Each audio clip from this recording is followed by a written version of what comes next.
On 60-year anniversary of dad's disappearance, psychic tells son to dig in basement. As he stared at the twisted skeleton lying at the bottom of the 6-foot-deep hole in his basement, Michael wanted to throw up. It was exactly where the creepy woman had told him it would be. And now everything he thought he knew about his family was a lie. Michael Carroll grew up believing that his father George had abandoned him and his 3 siblings. He was just a baby when it happened, so he didn't remember him, but he knew from stories that his dad was a Korean War veteran and a good man, so something didn't sit right with him. After George vanished from their Long Island home in 1961, his mother forbid them from discussing it. "I was always told, don't ask," Michael told the New York Post. "So I stopped asking." Friends and family maintained that the reason Dorothy hated talking about George's disappearance was that he probably went back to South Korea to start a new life with a woman he met out there. But after hearing stories about his father, Michael always thought this seemed out of character. Relatives agreed, joking that his dad might be buried in the basement. He never imagined for a second they might be serious. After he bought the family home to raise his own children in, Michael couldn't help but think about what people had been saying about the basement every time he went down for a spare light bulb. "It's something that's been talked about for years," he told WABC.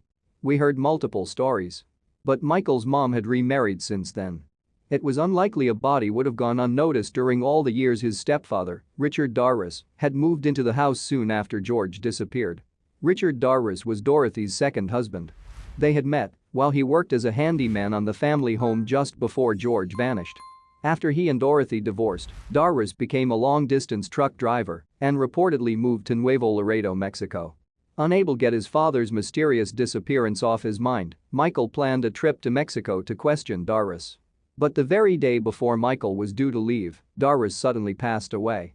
With Michael's mother also passed on, the trail had gone cold.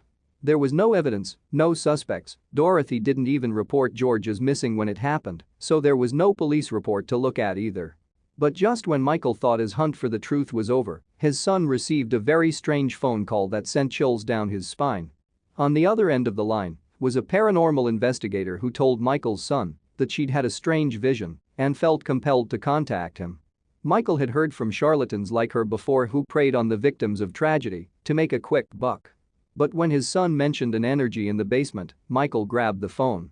The psychic came to visit Michael's home. He figured he had nothing to lose, and she wasn't asking for money.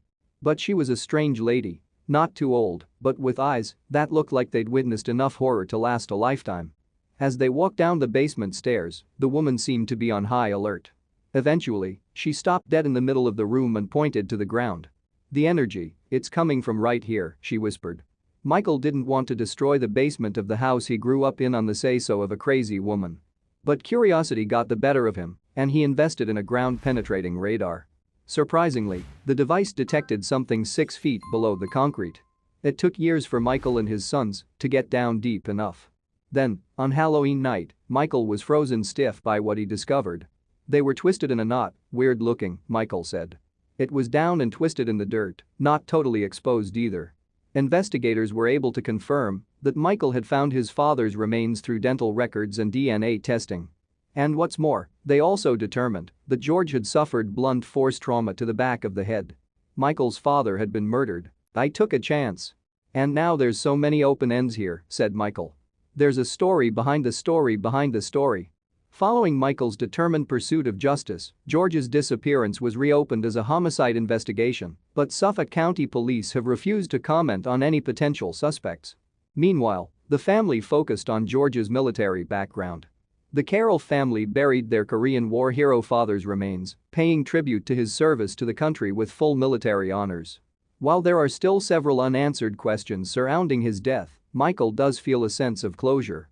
"I feel great that my dad is finally free from that crappy hole," he said. Who do you think murdered George Carroll? Thank you for watching this fantastic story.